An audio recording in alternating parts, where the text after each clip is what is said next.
Hey everyone, and welcome. I am so excited to share one of the most incredible stories of bravery from the entire Bible with you today. We're talking about the story of Daniel and the lions. Ready? Let's jump right in. Yep, you found us. Welcome to Bible Guidebook. This is your spot for all the amazing stories the Bible has to offer. We are just thrilled to have you here with us.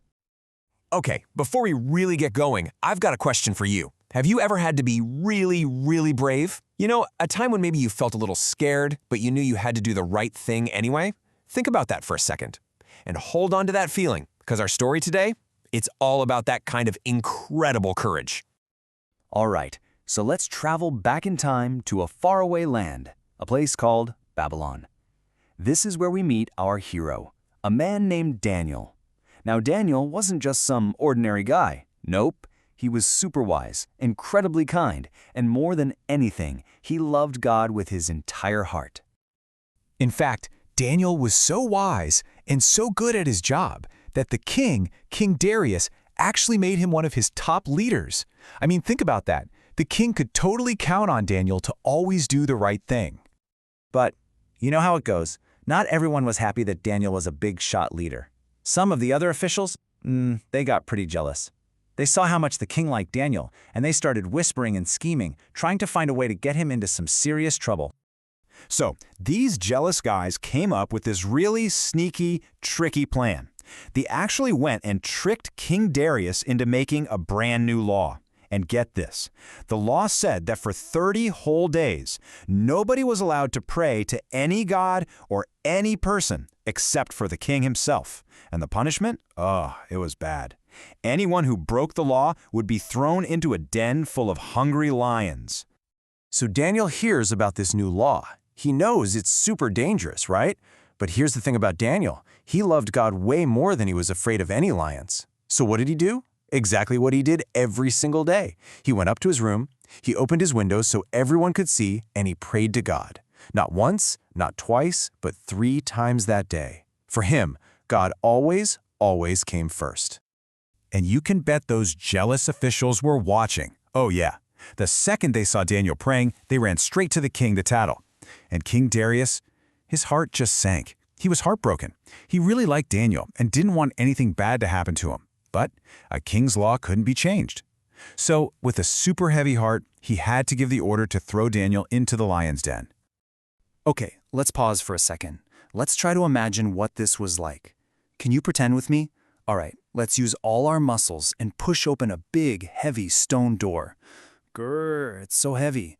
Now, let's peek inside that dark den. Ooh, what do you see in there? Can you see the big, maybe even a little scary lions? Whoa! Meanwhile, King Darius, he was worried sick all night long. He couldn't sleep a wink, just tossing and turning, thinking about his friend Daniel. So the moment the sun started to peek out, he leaped out of bed and just ran. He ran as fast as his legs could carry him to that lion's den, just hoping and praying for a miracle.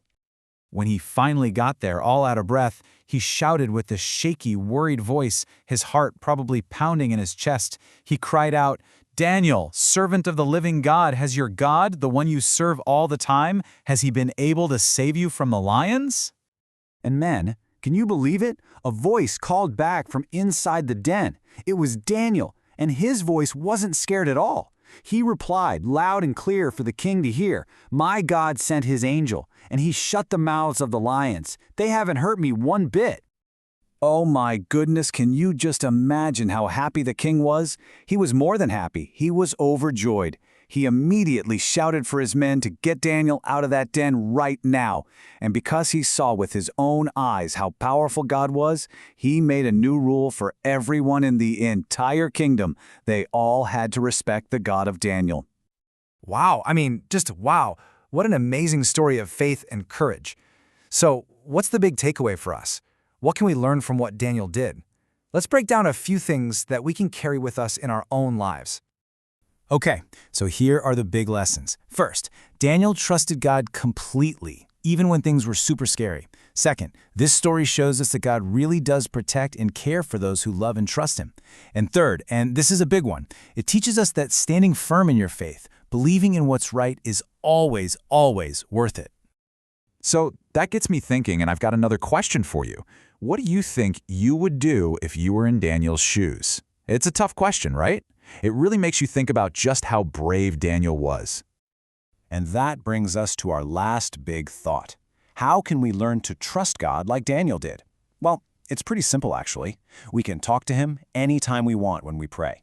We can learn more about him by reading his words. And we can remember incredible stories just like this one that show us over and over again how faithful and good he is. Hey, thank you so much for hanging out with us at Bible Guidebook for this incredible story. The biggest thing to remember is to always be brave and trust God, just like Daniel did. We have so many more stories just like this one to share with you, so please be sure to hit that like button and subscribe so you don't miss a thing. We can't wait to see you next time.